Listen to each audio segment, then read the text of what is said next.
Atvirai jums pasakysiu, žinokite, jeigu jūsų ten buvo prekių parduota ten už kelius šimtus ar ten iki 1000 ir iki 1,5, niekam jūs neįdomus.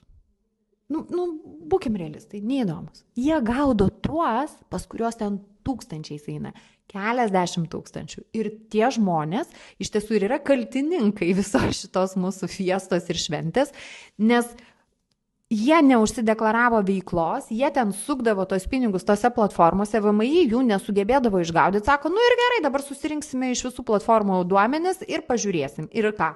Pernai per Airbnb, Bookingą ir Tritvelį prasisuko, buvo smagu, ane, kai kas dar iki šiol cypia.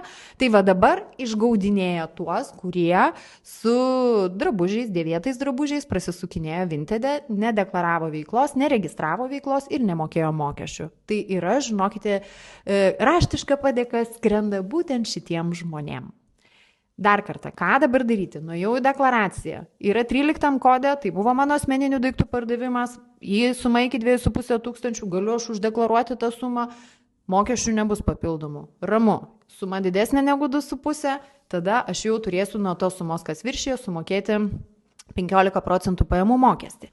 Dar truputį pareiname, bet jeigu aš turiu čekius, kiek išleidau įsigydamas tos rūbus, kuriuos pardaviau, tai tada tą Vintedas tai nežino, kiek jūs išleido. Tai jūs galite tik tai skirtumą palikti, galite koreguoti tos skaičius, niekas jums neuždrausta. Jeigu jums įkėlė į 93 kodą, bet jūs tikrai žinot, kad čia tik tai 2 vaikų drabužėlius išpardavėt, tai ir iškelkite iš